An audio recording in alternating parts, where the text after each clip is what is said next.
Hello. Good morning, everyone. And thank you so much for tuning in for my webinar this morning. So I will be talking about facing adversity with integrity, how to unleash your inner she-wolf. So before we get started, I want to first tell you 4 things which I think are really important, especially for women in business. So number 1, our voice is valid. Business leadership is already a recognised strength in women. Let's spend more time utilising the opportunities we do have and less time campaigning for more. Number 2, our position is crucial, regardless of where we are placed in the pecking order, whether we are a business owner, a manager, a runner, a cleaner, whatever the case may be. Without you and your business wouldn't be the same. Number 3, our experience is enough. How many times have you heard that experience equates to value? I want to eradicate that myth because, as Stephen Covey once said, you can have 25 years of experience or you can have 1 year of experience repeated 25 times. And if we aren't evolving with the times, then we aren't gaining any valuable experience, in which case experience is completely irrelevant. Number 4, our mindset is key. Les Brown says that people's opinion of you doesn't have to become your reality. And I think that's such an important thing to remember, especially when you're trying to instigate change within an industry. We have to be really protective of our core beliefs when we're trying to campaign for change. So what really matters is the words that we're telling ourselves on a daily basis, irrespective of what people around us are saying about us, all right? So who am I? Hello, I am Stephanie Zikmann. I am a 29-year-old wife. I have 2 children, Jack and Joey. Jack is 7 and Joey will be approaching 4 as well. So I live in Scotland with my family, and I also have 4 dogs at home. So as you can imagine, life as a business owner can be pretty hectic when you are a working mother and wife. And I'm sure many of you listening today can relate to that. So when it comes to business, I have technically 13 years of experience running different businesses. So the 2 main businesses that I ran was an entertainment firm, which I ran for 7 years, which actually ended up resulting in me having a nervous breakdown. I was a disc jockey and karaoke singer by trade, but I also was in charge of delegating gigs out to other disc jockeys around my area. And as you can imagine, as a mother, the unsociable hours of working in the entertainment industry was pretty hard going. So it resulted in a nervous breakdown, which spurred on a lot of self-reflection until finally I decided to embark on a completely different career in the professional dog grooming industry. And the thing is, I have experienced in all of that time many failures, but also some wonderful successes. But the very interesting thing about this all is that it's only been in the last 3 to 4 years since running the dog grooming business that I have thrived as much in business. And I think that is because I am really passionate about animal care. And so now I am regarded as one of my industry's up and coming influencers. So as a business person, we have to identify what our strengths are. So in business, my strengths are being able to problem solve and to innovate new ideas. I come into an industry and I tend to be able to see the flaws in projects that I can work on to help make it function better. That's my strengths in business.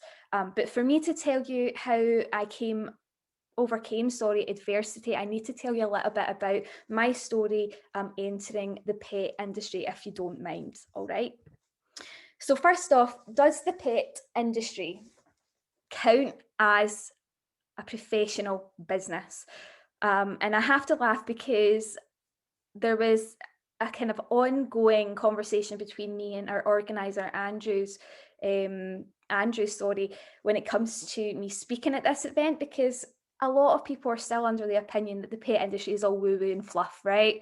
But joking aside, if we're talking about business potential, the pet industry is actually a very lucrative market to be in. And I'm going to tell you why that is. So there's two facts here, based on statistics from the Global Market Insights report. So the first one is that in 2020, the pet industry was estimated to be worth a whopping $232.3 billion.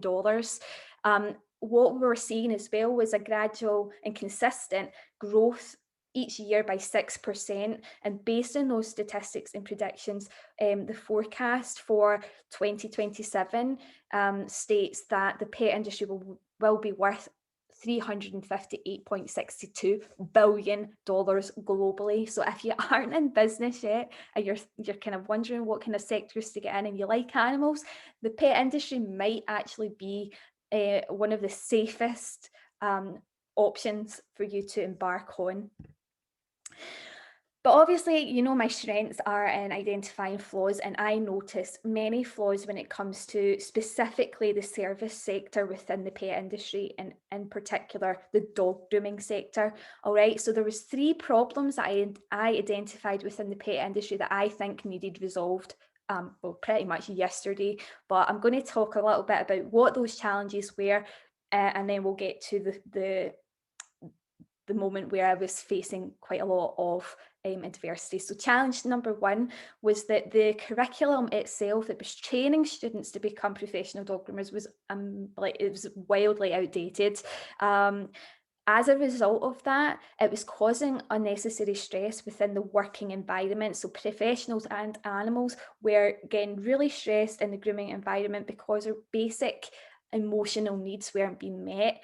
And that came from an outdated practice. We were still being taught that dogs needed controlled through physical restraints, for example, rather than understanding. And that was something that was probably the leading cause of the real mental health concern that was dominating that, you know, our sector at that time. The second challenge was that because of this outdated practice, the general public didn't believe that dog groomers were valuable or significant to the overall health and well-being preservation of their animal's life. As far as you guys were concerned, you know, the groomer's job was to style a dog to a breed standard trim, right? There was nothing more to it. Therefore, if you look and compare to, you know, dog groomers to vets and veterinary nurses, for example, we were way down the pecking order, right? When actually, with an updated curriculum and an updated approach, we could probably be considered in par with those types of professionals within the pet industry. So they didn't realise how important professional groomers were, and that was another challenge that we faced in our industry. The third challenge was not enough was being done to showcase the technicality of dog grooming. Even without the updated curriculum, there's a lot going on behind the scenes which were never really showcased to the general public for numerous reasons, and we're not going to get into them, but the significance of being able to be transparent in what it is you do gives the general public more understanding and compassion as to how technical and how difficult and strenuous a task it is to work with living animals under really stressful circumstances in order to, you know, fulfill that aesthetic need that they have and expect. All right, so those were the 3 challenges that I noticed when I first obtained my training in professional grooming. And as I've said, I like to fix things. So what did I do about that? I came up with solutions, obviously, and I used myself as a beta student. So I knew instantly that I wanted to help other groomers who you know were struggling in their practice, but before I could help others, I had to make sure that I knew a way to resolve those solutions. So I focused on myself and my own working environment to develop an approach that would work, right? So the first solution was I updated my education. I identified the areas in our curriculum that needed updated, and also gaps in the curriculum that needed to be added in. So what I did was I went back to studying, and I went on to obtain numerous certifications in handling animals, canine behaviour and psychology, and I developed my own working practice using the new skills that I had developed through my studies. It took me 2 years to do it, but I did it. And as a result, I started to become more transparent about what I was doing. I started publishing videos online that was accessible to the general public, but also to other groomers. I started explaining the methods that I was doing in real time, and I was showing people what was going on behind closed doors, which was a completely new concept. And as a result, the general public were starting to take notice, and I was becoming quite a popular salon in my industry, only being, a year old at the time. And I started speaking out about other things as well. So I started publishing articles and vocalizing my beliefs in an updated practice, and that then kind of grew arms and legs from there. And the third solution was to build competence and confidence, but that came when I started to use all the skills that I had learned and put them into the working approach, and that's what happened. I started to be more confident and competent in handling the animals. I noticed that there was a significant change in their behaviour, and ultimately a more cooperative relationship between me and animals. I no longer needed to use handling restraints in order to physically restrain a dog from jumping off a table, for example, because I utilised the skills in canine behaviour and psychology, and that really was the breakthrough moment. But as I was beginning to showcase all of these different approaches, which were completely, different to what we had been taught, shit hit the fan. The storm hit, right? Change is uncomfortable, especially when it goes such a long way against the status quo. So what happened was I published an article which highlighted the flaws of the industry and what I intended to do to help bring our industry up to date. And the public figures of our industry at that time began to express concern, throwing about terms like reckless, inexperienced, underqualified. All those sort of things were starting to be said about my approach, both, in groomers forums, but also on my personal business page as well. And as a result of that, people started to become defensive. And I was trolled quite a lot on social media. With all of the negativity that was surrounding me at this point, a lot of my friends in the industry were also frightened of the backlash to the things I was saying. So they were telling me, Stephanie, you're better going with the flow. It's been this way for many years. Can you not just shut up and just stand down for an easy life? And those, I would say, those were the things that really hit me hard. When your friends aren't backing you, when they're telling you, that you're wrong, when you know that you're right, and feelings of self-doubt, imposter syndrome, all of these horrible self-loathing and fearful feelings can really consume your body and make you doubt everything that you've been working towards. So I had an emotional breakdown. And I remember calling a friend one night in absolute hysterics because I just felt like giving up. Like all of the hard work, all of the training, all of the qualifications I had obtained, the money I'd spent, just didn't seem worth it, because all I was seeing was people's hatred towards this girl who, had the audacity to come into an industry brand new and say, perhaps we could be doing it better. So I had an emotional breakdown, and I was advised by my friend to have a digital detox, which I then did. And what happened when I came off of social media is I retreated back to the people that I felt safe around, the people that I could trust, the people that were my cheerleaders, my genuine supporters, my family, my real friends, the people that were there for, to offer a shoulder, my clients in my working practice, people who seen the good that I was doing. They were the people that surrounded me at that time. And it became a barrier, almost like a cocoon, where it deterred all the disbelievers, the haters, the strangers, the laughers. Nobody could get in, nobody could break that barrier, because I was being protected by all the love and support that was right on my doorstep the whole time. Safety is a feeling you get when you surround yourself with people you trust. There is nothing more empowering than surrounding yourself with those who believe in you. And that was the first lesson I learned when it came to facing adversity. We can spend time obsessing over every negative comment, every every threat, every name calling event, whatever it is, we can become consumed with that. But if we take a step back and allow ourselves breathing space, we can then give ourselves that time to focus on the good in life and the people around you that are there, that are supporting you. So obviously, having that influence and that support network helped me see the good that was happening.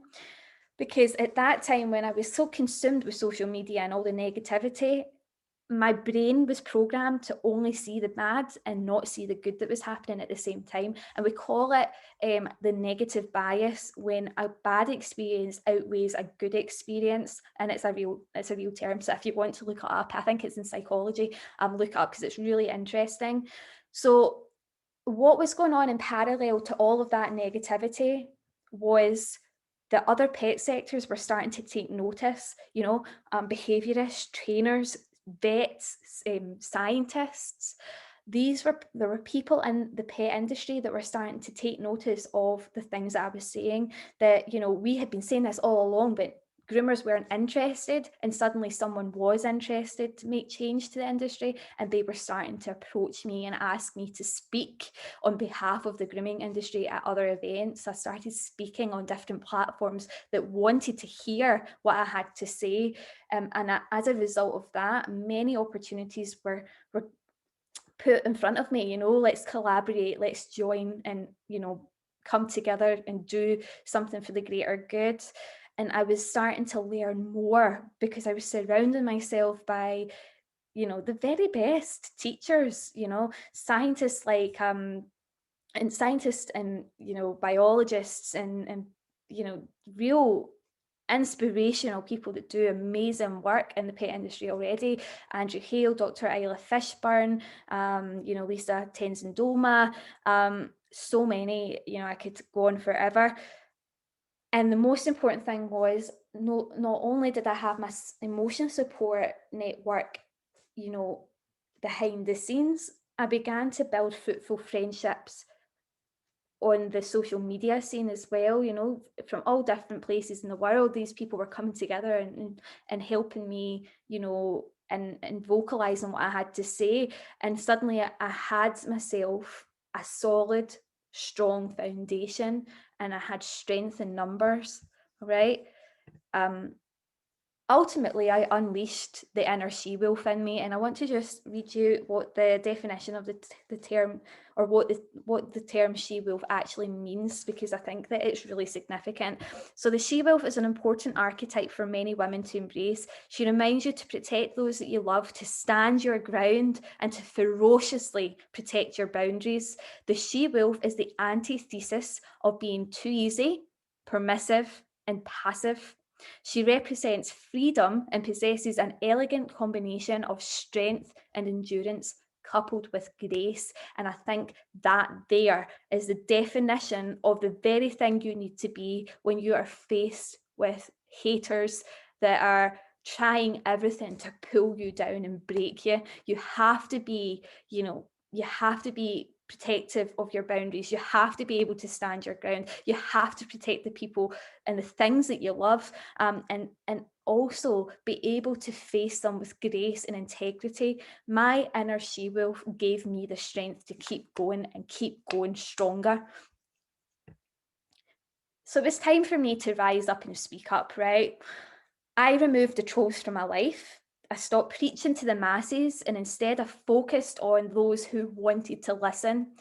I put all of my energy into helping those that wanted help, and people started finding me. People were actually searching for me and coming to me with their own stories and their own fears, just to have that validation that they're not wrong to feel that way, and that there is another alternative way to do things.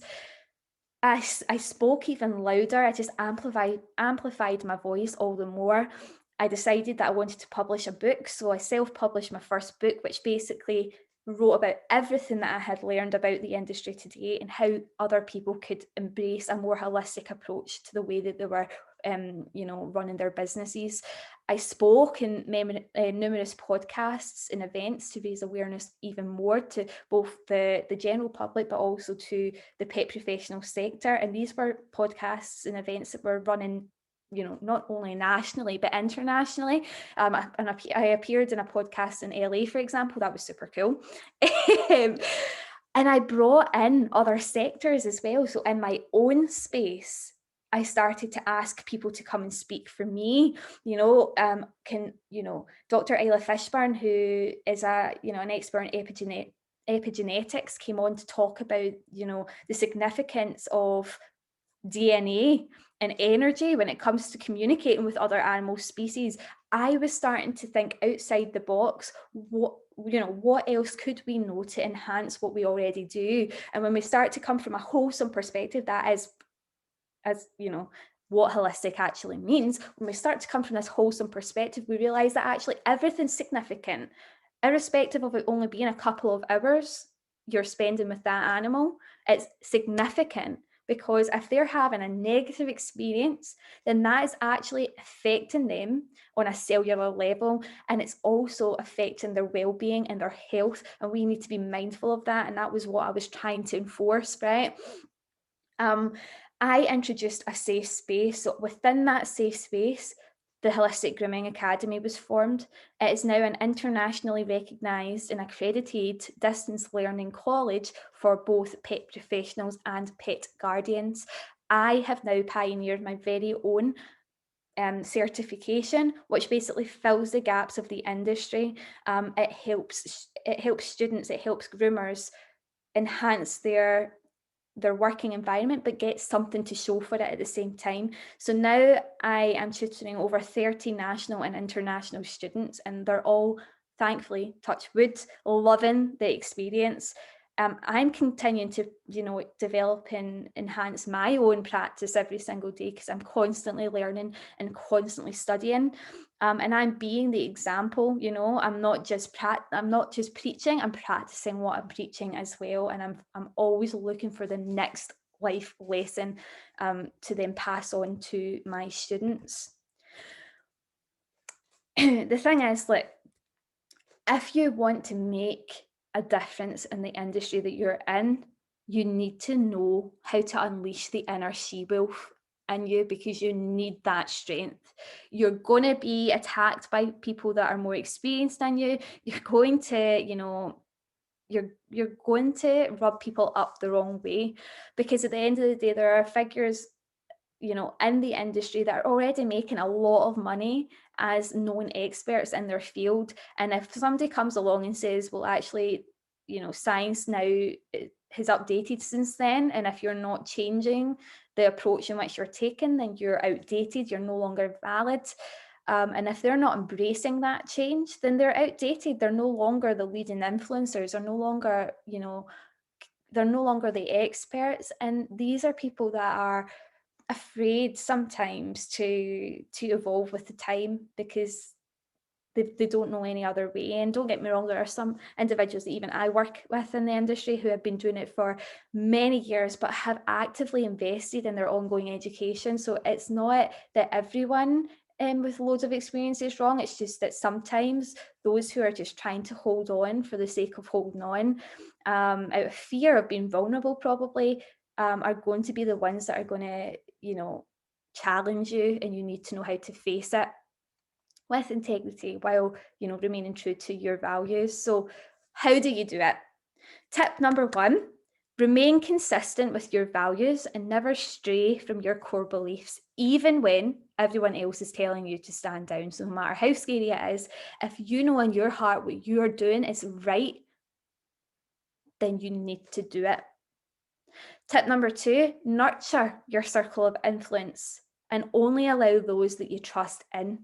Never ever compromise your emotional support network for a backhander, right? So if anyone ever comes to you and says, let me take over and I can, accelerate your business by, 100%, it's so tempting. It's so tempting to take that, but then you're giving away, all of your control. What was all that fighting for? You want to be the person that leads and creates change. You want to, don't ever give the control to someone else if it's something that you're passionate about. Tip number 3, defend your cause fearlessly. Don't be afraid to stand against the current. You weren't born to follow, you were born to lead. You wouldn't be trying to change something if you weren't capable of leading the way. So it kind of ties into tip number 2. Tip number 4, practice vulnerability. Practice vulnerability. I can't say that word. Vulnerability. So practice vulnerability and do not be afraid to get it wrong. And I think one of the things that makes us human is that we're frightened to change. We're frightened to say something in case, next year we might be wrong, but it's okay because things change. Things are constantly changing every day. So be open to getting it wrong. Be willing to make mistakes, because that's how we're going to relate to other people. We're human after all. We're animals. We're emotional. We're going to make mistakes, but that's how we learn. That's how we grow. And that's how we also remain humble. And that's really important. I believe it is anyway. Tip number 5, invest in your ongoing education. Learn from the people who can teach you to come from a different perspective. You cannot keep looking through the eyes of yourself, because you're only going to ever see it one way. All right, learn to be open-minded, learn to come from a different animal's perspective if necessary, learn to come from somebody else, from a different background, from a different culture. Open your mind to diversity and really embrace it, and take what works and what resonates with you, and use that to help you grow. And the last tip is choose your mentors and your allies wisely. Oh my God. Just because he's £1 million an hour doesn't make him the right person for you. You have to find the tutors and the mentors that you connect with that, are maybe a couple of steps ahead of you, but are still actively making mistakes and learning from them. You don't want to sign up to the person that seems to have it all figured out, right? You want to be able to relate in some way. You don't want to have the mentor that makes you feel like you're failing all the time. You want to have that mentor that says, let's fail alongside, together. Choose them wisely, and make sure that their ethics and core beliefs are in synchronicity to yours, all right? So thank you so much for listening to my webinar today. It has been a pleasure to be a part of this wonderful event. And as a thank you for listening, I would like to extend a discount for my latest self-published children's picture book, I Can Be a Dog Detective. If you go onto the website www.icanbeadogdetective.com and put in the discount code DISC10, you will get 10% off of the book. It teaches children how to keep safe around the family dog. So it's a really good, fun and interactive children's book, which would probably make a really good Christmas present as well. If that's not up your street, then you can also follow me on the handles below, www.stephaniezikmann.com. There's my Twitter, LinkedIn, Facebook, and also my email if you want to connect in any way. Hope you enjoyed it. Please give me any feedback at all, and remember to embrace and unleash that inner wolf in you. All right, take care, and I will hear from you all soon. Bye.